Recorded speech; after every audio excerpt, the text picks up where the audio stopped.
Drone racing has gained a lot of popularity in recent times, so much that it's actually sponsored now by ESPN. In this high-paced, high-action sport, we decided to take a stab at building a quadcopter. My name's Luke. My name's Mike. And we're going to be building a first-person race drone. There's a couple objectives that we're going to want to achieve with this thing while it's flying through the air. We want to have it be able to be in the air for at least 5 minutes, and we also want to navigate an obstacle course in under 1 minute.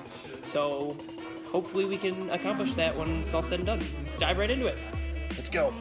So for this project, we needed a frame, which is made out of carbon fiber, a battery, 4 brushless motors, and 4 electronic speed controllers, a XIXX flight controller with an accelerometer, a secondary power distribution board, and miscellaneous items like a soldering iron, some heat shrink, and some zip ties. Michael started soldering our XIXX flight controller because he's a little bit more experienced than I am. He started by soldering the pins so we could get a connection for our signal wires and our transmitter pinout. The next step was to solder our electronic speed controllers to our motors. This obviously controls the motor and sends a signal to our flight controller. After all 4 of those are soldered, we applied some heat shrink because carbon fiber is conductive and we don't want to short our speed controller off of our carbon fiber frame. Next, we soldered our electronic speed controllers to the integrated power distribution board that came on the frame that we decided to go with. Next, we plugged our XIXX into the computer to tune the drone. When it's connected to the computer, you can see it operating in real time, and as we tip the drone, it corresponds to what's on the computer. Here's what we have for our parts that we're using in this project. So we have our frame that's already pre-assembled right here, and it actually has an integrated power distribution board, which we're kind of half using. We'll talk about that later. We'll just do a quick run through the circuit. We have our battery connection right here, which comes to our integrated board, which runs to our ESC ports, or electronic speed controller, which powers our motors, and then our motors have a signal wire, which will connect to our XIXX flight controller. Plastic case we're not going to be using just for the sake of space, so we can throw that out. Our receiver will plug into our flight controller, so we can have it talk to our radio controller. How I said we were using only half of this integrated power distribution board, so we had a problem getting power to this board right here, which is our flight controller. Now what we ended up doing was, this is an extra board that I ended up picking up on accident when we initially bought all the parts for the project. What we ended up doing is wiring this second power distribution board to our battery ports. So what we can actually do is get a full battery voltage through this board and also through our integrated board on the frame. The thing about carbon fiber is it's extremely conductive, so we just have some electrical tape on the back of here to keep it from shorting out on the frame. After the power distribution board is mounted, we put our plastic standoffs in to mount the flight controller on top. We have our secondary board on top of our frame. I went ahead and mounted the XIXX on top of here. So our pins on this side, which Michael ended up soldering because he's a little more skilled than I am when it comes to that type of stuff. These are our signal ports, all the way to your left-hand side. This is going to be our signal side. This is where we're going to get outputs from our receiver from our radio that will go to our motors, telling them how fast to spin and when we need them to spin. The middle is going to be our 5 volts, and this is where we were running into that issue where we weren't getting a power to this board. We have 13 volts coming out through the battery here and into the board. You can see it kind of flashing between 13. There you go. What we were running into earlier was this needs 5 volts. Running it through the power distribution board, up through here. And that is 5 volts. There's different types of ESCs or electronic speed controllers. The most common type actually has 3 wires, one of them being a 5-volt power supply. So what we had to do is again wire that secondary board and then plug it into channel 6 so we can get power to our flight controller. As we saw in our configuration on base flight, we have motor number 1 down here, 2, 3, and 4. So we'll just plug those into our corresponding ports on our flight controller. So now that we have the corresponding plugs plugged into our flight controller, we can connect it to a battery in the computer and do a motor test. Okay, so now that we're hooked up to the computer here through our micro USB cable, we can see that actually we get an output from the flight controller. So as we move our drone around, we can actually see it moving on the computer. So now that we're on our motor testing screen, we're going to actually test and make sure our motors are spinning in the correct direction. I'll get these cords out of the way.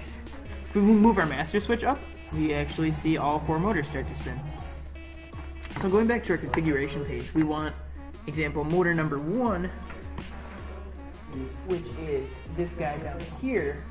We want it to spin in a clockwise motion. Number 1.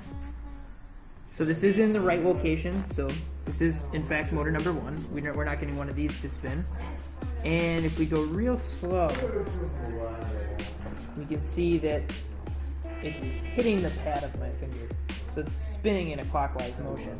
When you set up a drone in an X configuration, you want the motors to be offset. So you want a clockwise motor and a clockwise motor, and a counterclockwise and a counterclockwise. All right, so to conclude our tests, we're actually gonna need our receiver plugged in. All right, so if we adjust the throttle, you can see that works.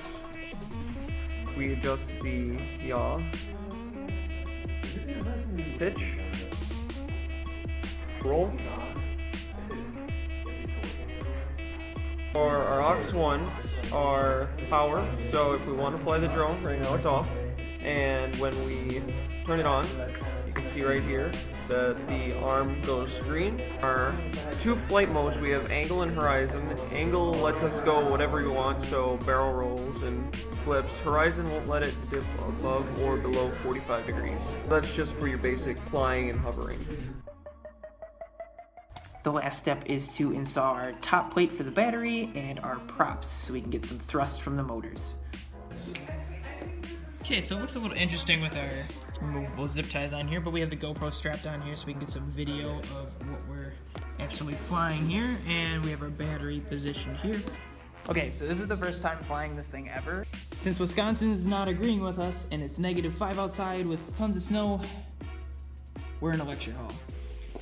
So hopefully we don't crash into a chair. Powering on the GoPro here.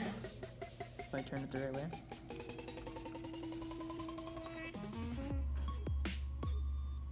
All right, so we're gonna turn on our controller here. Hitting the arm switch. You ready? I don't know.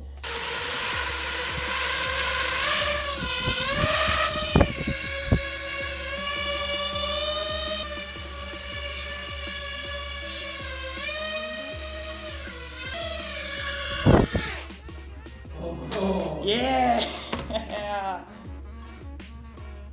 I paused it. All right, here we go. Try number 2.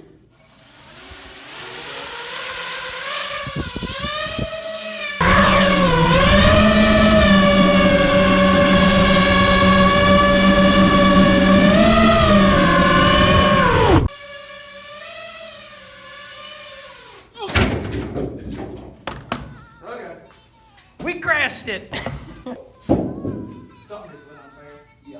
What happened? All right. So, Smells. in a nutshell, we literally crashed and burned. We were just putting things together, buttoning it up, and I got so excited, ready to fly it, that I left 2 wires exposed. Like I was saying earlier, carbon fiber is conductive. So when we crashed this thing, it was laying on the ground, and Michael ended up picking it up, and these 2 little battery leads ended up touching the carbon fiber and shorting themselves out. Battery connector. That was the battery connector. So that's a cheap part. I expected to crash it, so I'm not too upset.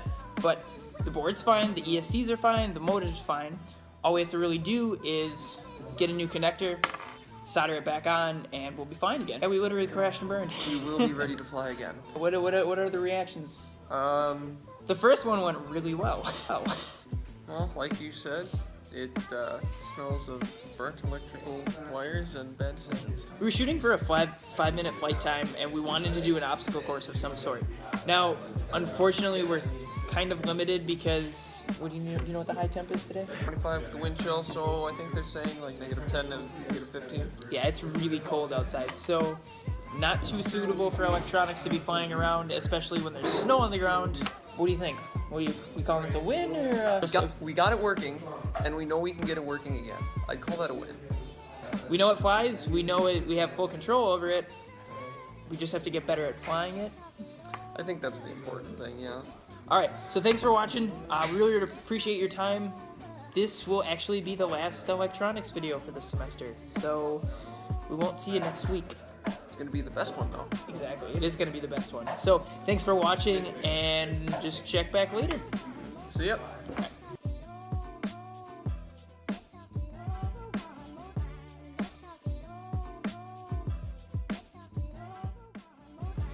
So we're just going to do a quick test flight. It's really cold, so it's going to be quick. Oh yeah.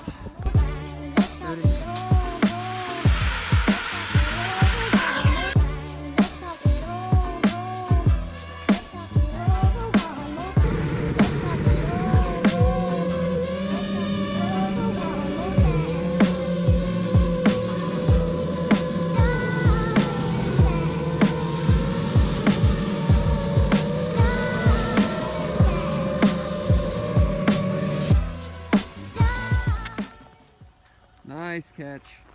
That's how you do that. How come my hair doesn't do that? Can't do the flip.